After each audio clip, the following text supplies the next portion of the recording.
All right, young David, episode number 2, how to get out of a ticket. So what do you say we tell everybody how to do this, man? Of course, this doesn't work well if you're suspended or you're running from the cops or there's a body in your trunk, but it's a pretty solid plan for speeding. It really is. Of course, you can always stay out of the left lane and slow down, too. But I can't even do that. Yeah, but this will help. And it is. We're going to go over a lot, including what we're thinking. Well, see, that's the most important part you hit there, because you got two players in the game. You got the person that stopped, and you got the cop. We'll just call him the cop. You call him officer, trooper, whatever, but We'll say cop. And you got the cop, and they're both thinking different things, but one thing they have in common is they're kind of both jacked up mentally. And we're going to go through that, and then we're going to lay out a really simple plan on how to get out of this ticket at the traffic stop. Yeah, it's not that difficult. You know, there's that imaginary switch in every car. Usually it's verbal. Right. And some operators are smart enough not to flip that switch. But if you do flip that switch on a motor vehicle stop, that's all the difference between us potentially saying, all right, man, have a good day, we're not giving you a ticket, or saying, wait here, because I've got to call somebody to bring more tickets out because I ran out. I wrote you every one I had left. So this stuff really works. And leading up to this episode, we watched a lot of get out of traffic ticket videos, and some are very comical.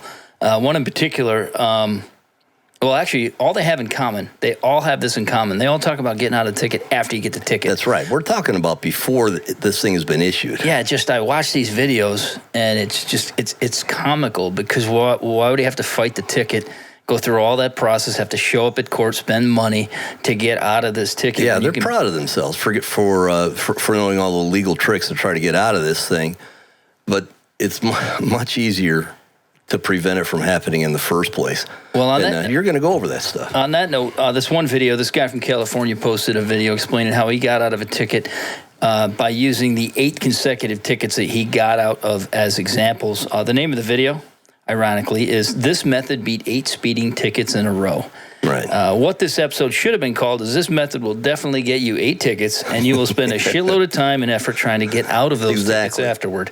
And his whole angle was discovery. Basically, he would submit this discovery request that you'd have to come up with, but of course he'd have to apply for an extension first from the court, because you have to have at least 30 days, all this bullshit. But the bottom line was this: he got out of 8, only 1 cop showed up. The other 7 he got out because they didn't show up, probably because they're like, screw this. Exactly. But the problem with this plan is that the departments will adjust. They're going to come up with an automatic discovery list, because they're only going to put up and lose so much money from what this guy's pitching to all these people. And he does sell this plan, of course.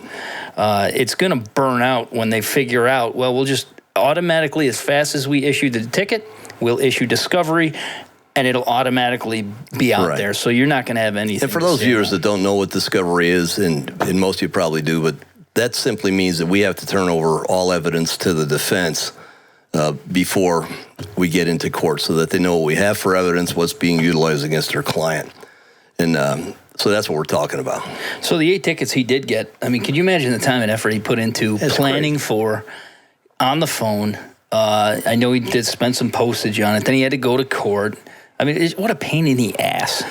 It is. And as far as the other 7 and the officers not showing up, I had that attitude years ago too. If you had to go to traffic court on a day off, days off were rare, especially in the old days, and I wasn't going to spend it in traffic court. So if they schedule it on a day off, that's true. And if you do get a ticket, no matter what, if the cop doesn't show, you're getting out of it. Exactly. It doesn't happen a lot, but if you do, like Dave said, you're going to get out of it. So there is one upside to actually competing or challenging a ticket. Right.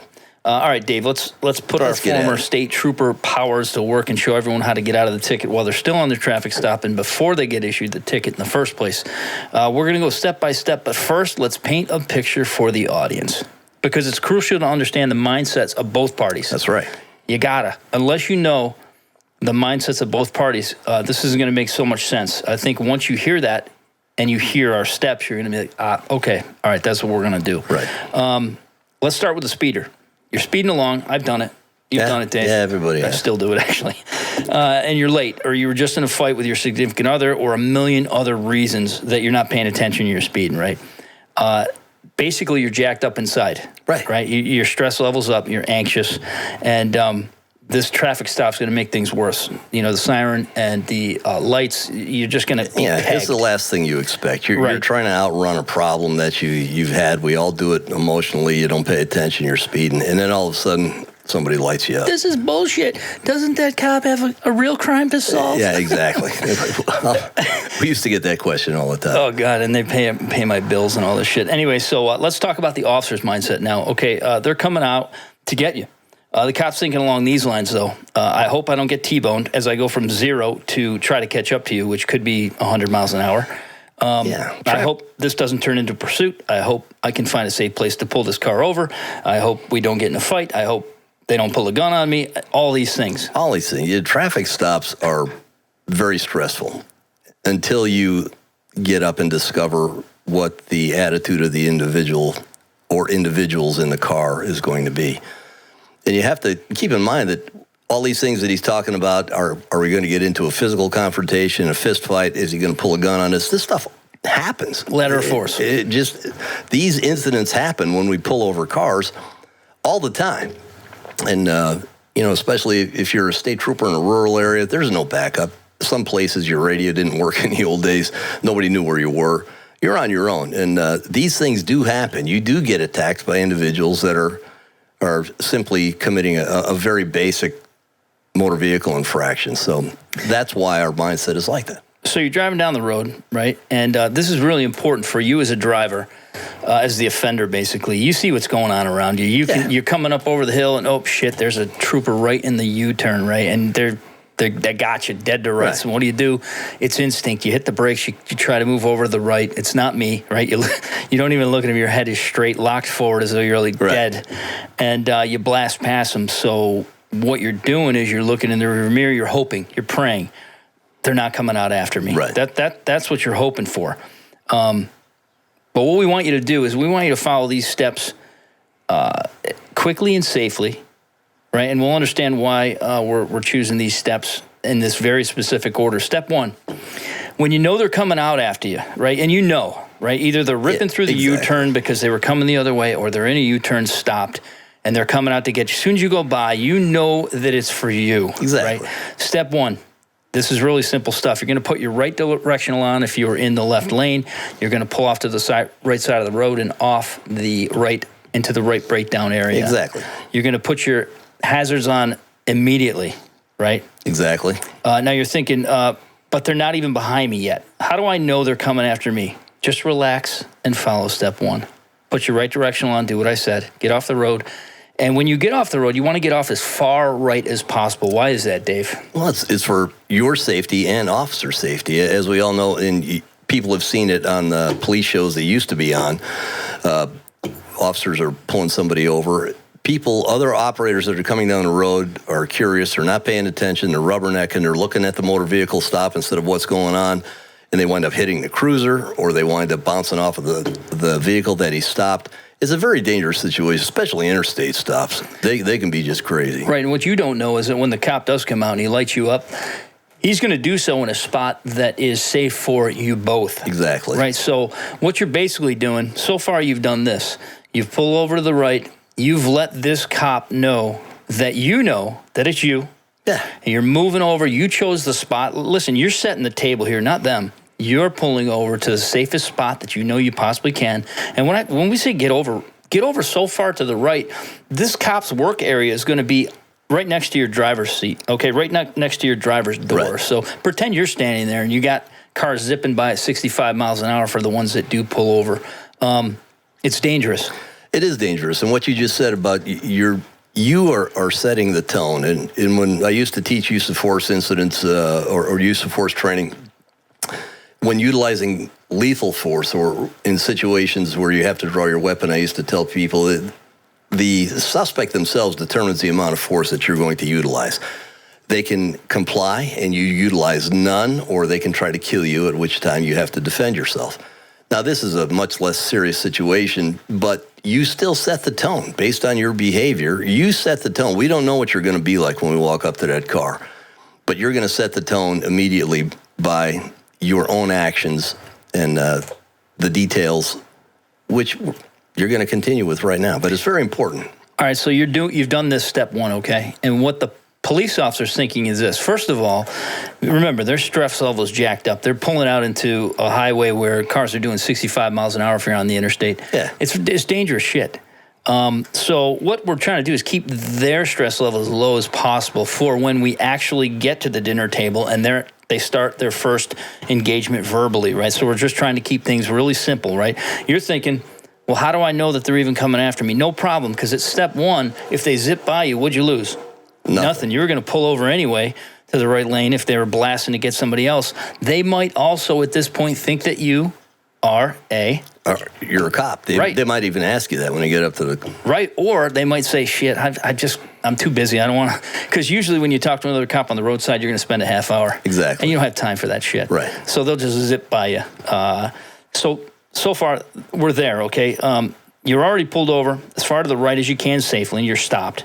And the cop's still trying to catch up to you and pull up behind you if they are coming for you, right. Okay? Step two. And this happens really fast, too. I mean, what we just explained in step one should take you no more than 10 seconds, right, if you're doing this thing safely. Really easy. Yeah, depending on traffic. True. But you move over, do everything legally, signal, pull over. Right. Of course, everybody else is locking up their brakes, too, because they see this same cop you saw. Everybody thinks that everybody's on their best behavior. They're on the hook. All right, so you're over, right? You're stopped. First thing you're going to do, lock your doors, unroll all of your windows, turn the dome light on if it's dark out, right, and place both hands on the steering wheel at 12 o'clock. Exactly. What is this doing for the cop? It's setting the tone as we just reviewed. Now he can see inside the car. He knows that there's how many occupants there are in the car. He can see their actions, and he can see that the operator at least appears to be complying and doing all the right things. And that means a lot as far as... And windows during the day and night, they reflect light. So you can't see in the vehicle. You got to, right. You're doing all kinds of crazy stuff just seeing the vehicle. Because what the cops want to do is they want to see hands. Right? Exactly. If you can see hands, then okay, this is safe. And don't get angry when the spotlight comes into your car. Sure. The spotlights on cruisers at nighttime, we will shine them once you're stopped. And pull up behind you, we'll shine them through the rear window of the car. And of course, what you're thinking is, man, I can't see anything. Well, that's what we want. It's a defensive maneuver on our part, so we can get a look at what's going on inside that car. Just in case there's a dangerous individual inside who intends to kill us, we can see what their actions are ahead of time. So far what you've done is what no other person does. Yeah, most unless people they're don't. A cop. Right? Exactly. Because what I want to try to do if I'm an off-duty cop is make it as safe as I would want it to be as a cop, and right. That's basically what you just did. You set the table for what's going to happen next, okay? You clearly conveyed to them this without saying a word. You conveyed to them that you're no threat and that you care enough about them to pull over immediately and move as far enough off the road to make this a safe place for them to work, because this is their office now. Right next to your car, this is their office. Exactly. All right, step 3. Do not retrieve your license or registration until you're asked to do so. Do not move to the left or right or appear as though you're reaching for anything. Dave? Yeah, exactly, because we don't know what you're reaching for. In states where you can carry, that's a separate topic. If you do have a weapon in the vehicle, which you're carrying legally, there's a lot of other videos out there that'll suggest what you should do in order to communicate that to the officer who is pulling you over. But in this case, just don't move. Again, we're watching everything that's going on inside that car as we go up. And even though we can see that you're complying, we're still going to be tactically cautious because we know that the worst of the bad guys will try to make you complacent before they make their move. But we're watching, and it's going to help. Everything's going to make it safer for both of us. And we're still on step 3, and every step we've done thus far does what? It brings the stress level of the officer down. Exactly. The needle on that stress meter is coming down. It's coming down, time. brother. And you're going to be in the best position for when they actually decide to or not to write you that ticket. If I'm jacked up, you're done. Right. If you've done anything stupid on that drive stop, especially said anything stupid, we're not even to the part where you could say something stupid, but everything you said without saying it to this point is in the cop's best interest. It is. You care about them. That's all they see. Oh, shit, they did that? Oh, wow. Who does that? Nobody does that. And your stress level is going to come right down. So this causes the officer's stress level to go up when you do anything but what we've said to this point. And everything we've done was bring the officer's stress level down. and make them feel as comfortable as possible. Because and we're talking about the majority of cops and the cops that we worked with for years. You got to keep in mind that there are some police departments that use their officers as revenue generators, and they send them out there and they have to write tickets. That's their job. Everything is recorded in that car. The camera flips on. They know how many stops they've made. They know whether or not you've given people a break. And unfortunately, in some places, the discretionary power of the officer is eliminated so that they don't have that choice of whether or not they write you a ticket. But in most places, like when we were on the road, we had that discretionary power. And you need to keep in mind, we're regular people too. We've been late for work. We've been, the kids miss the bus. You got to get them to school in the back of the car. You're late for work. We've been in those situations. We know what it feels like to be in those situations. And I, for one, I hated writing tickets. I was more of a criminal investigator. But I would always walk up to the vehicle and detect the emotion of the operator at that time. Just say, all right, this person's having a bad day, and I'm not going to make it worse. I just want to make it safe. I don't want them to hurt themselves or somebody else. And you got to remember, we're thinking that way. A lot of cops, if we don't have to write the ticket, we don't want to. That's right. But you're setting the tone as to whether or not we will. All you got to do is one of these steps wrong. Don't flip that switch, man. And that's the switch Dave's talking about. All right, we're on step 4. This is where we're going to get verbal. Okay, the officer's most likely going to ask you. They're right next to your car right now. You've done everything right. They may ask you if you're a cop based on the fact that you've done everything that a cop might do because you're just helping them out and making the scene safe. But they're more than likely, probably 99%, they're going to ask you if you knew why they stopped you. Right. And you're going to tell them what nobody all day or all week or all month has told them. And what's that, Dave?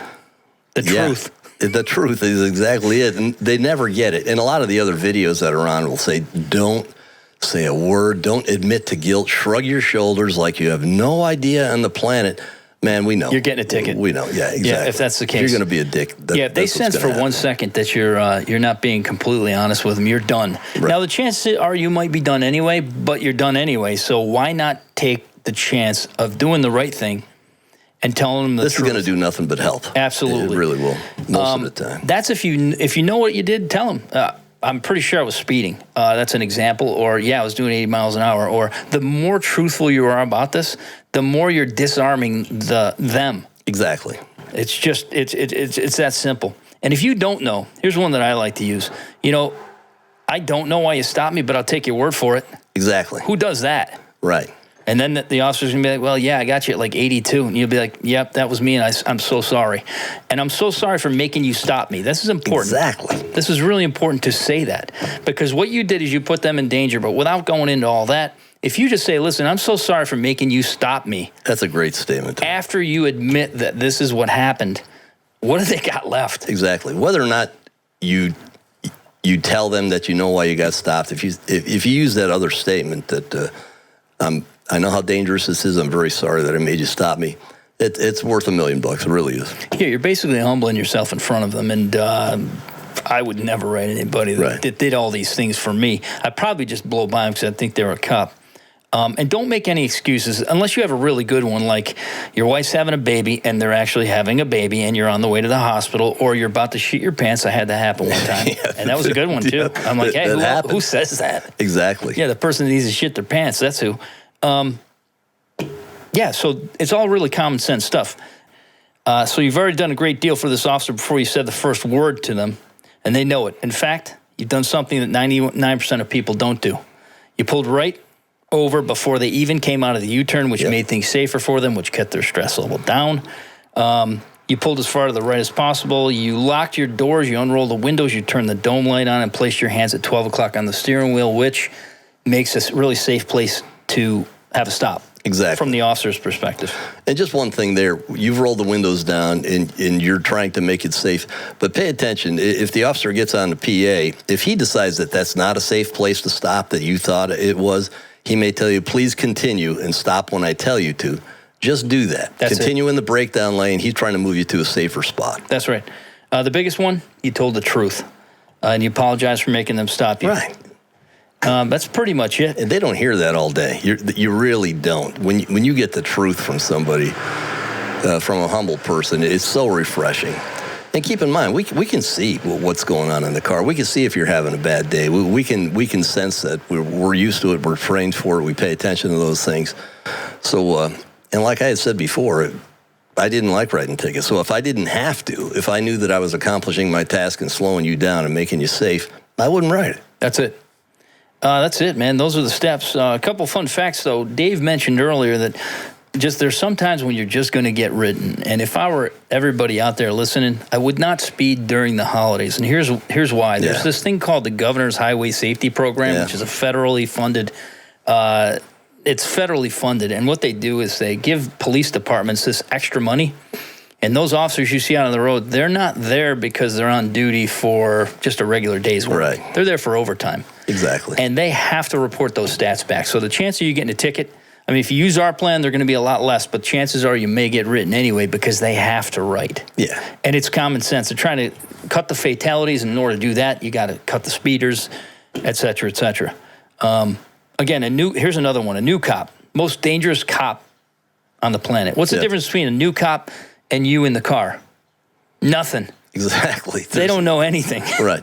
And they may have gone to the academy, but they still don't know shit. Yeah, and people that weren't cops don't realize it. Yeah, you go to the academy, you get all the basics, and what you learn when you come out is when you're writing on FTO, which we didn't have when I was a new guy, but when they're breaking you in, it's very different from what you get in a police academy. Mm-hmm. And so when you're a brand new guy, we both remember that feeling. First time you pull over a car by yourself, man. Well, here's the thing too: when you're new, and when you get lied to, you take serious offense at it when you're a new person, and you're getting lied to all the time. But when you're a senior guy and somebody lies to you, it's like, all right, I'm just going to write a ticket. I don't take offense to it. I'm just going to write you a ticket. Right. New cops will take offense, and they will write you a ticket. And that's a good point, too. You know, we're giving these tips to people. Just stop and think yourself how you feel when somebody treats you like shit. How do you feel? Absolutely. Whether you're defensive or you get angry or your feelings are hurt or whatever it is, you got to keep in mind we are experiencing those feelings, too. We try to shut them off. The more experience we get, we do. But you're still going to wind up pissing us off. All right, so the new guys, they're probably going to write you because they don't know any better. Unless you activate our plan, maybe it'll just diffuse them because, again, they're not used to getting lied to. And they're more sensitive about being lied to because they haven't had enough time under their belt to know that this is just going to happen anyway, and here's how I'm going to react to it. And new guys do that because I remember the question we used to get on oral boards as a new guy is, well, let's say you pulled over your mother. Would you write her a ticket? Yes. Yes, I would write my mother a ticket. Bullshit. I actually did one. I didn't write my mother a ticket.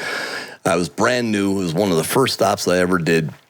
I pull over this guy who turns out to be an FBI agent, and he flashes his tin immediately, and he's got one of the special badges they used to have back then where the eagle is holding this ribbon in its beak that says 20 years of service on him. So this guy had been around a while.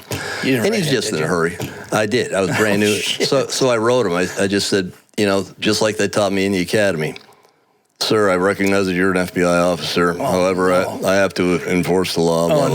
When I got back to the barracks, man, did I get my ass chewed. I bet. The patrol commander said, you fucking what? How do we contact this guy? Yeah, but you don't write fucking guys like so. That's where you learn those lessons about discretionary power, and that doesn't just apply to other cops or law enforcement officers. What we're telling you here is it applies to you too, if you're acting properly, and if we're not on orders to write tickets and we don't have to, and we know that we're accomplishing our mission by making you safer, we're going to let you go. Absolutely. And here's the last way you're not getting out of a ticket. We call them the 5%ers. It could mean anything. It's obviously not 5%. It's a different percent, but it's a low percentage. And I'm going to just put it out like this, and everybody's going to know when I say this, the top of right in their mind, they're going to think a name. Everybody's got a job, and there's always some jerk off in that job that shouldn't be doing that job. Bob Smith, he's an asshole. Or, exactly. Well, guess who else has that? The cops. We do. We have the ones that slip through the cracks, and that's a subject for another show we're going to do. Well, that's leading into our next show, which is episode number 3, where we're going to talk about the 5% of cops that shouldn't be cops. And it's not 5, it could be 2. Some departments, it could be 10. Exactly. And, we're dealing with the aftermath of a cop who fits in that category right now, nationwide. What an asshole. And we're going to bothers me explain. about that too, and I don't want to get off too much on it, but those other cops should have been stomping his guts, or at least went over and grabbed him by the back of his shirt and said, "What the fuck are you doing?" Well, again, what we just discussed was 2 of them were brand new. One guy was on the road for 6 days. And I understand, but that one guy wasn't. Right. He should have said, "Hey, what the fuck are you doing? Get the fuck off his back." Exactly. You're killing the guy. The other 2 guys, why didn't they do anything? Well, it's a paramilitary setup, and you're scared shitless of the. You're thinking, is this what I'm supposed to do? Exactly. Okay. What do I do now? Right, and these guys are senior. I can't say anything to them. Exactly. So they were scared. But there's a couple things that we're going to address on our next episode. 03 is how to weed these guys out, right? As cops, I'm not talking about any job, but as police officers, it is. But we got a couple pretty good ideas that I think some people would be interested in hearing. And I wasn't making excuses on that other one too. I don't want to piss people off. That cop had no right to do what he did in that last Fucking incident. murdered him. He did. He did, and but I'm just stating a truthful fact that 2 of the guys who didn't intervene were brand new and didn't know what to do. I didn't catch that, but I understood as a cop. I know exactly what you're talking about. When you're a new guy, you do what you're told. Exactly. Right, and when you're there, you're thinking, you're learning. This is how I'm supposed to do it. Right. Well, that wasn't how you're supposed to do it. Right. But that one senior guy that wasn't on his back or his neck should have stomped his guts. Absolutely. And chances are, if I thought back far enough, I've probably been in a situation where, and you have too. Oh, sure. Where you just grab somebody and say, "Hey, man, dude, you got to bring him back to earth. Take a breath." And it scares the shit out of you because you're thinking to myself, shit, if I wasn't here, how would that have gone? Exactly. Especially when you're a patrol commander in uniform. So that's another show. We're not going to get too much into Dave, it right this now. is becoming more like The View. I don't want to just kind of go off on a tangent. Oh, God, don't even mention that thing. All right, thanks for listening in, man. folks. Subscribe and Please do. hit the notification button. All right, man. And we'll see you next time. 03, later. Out.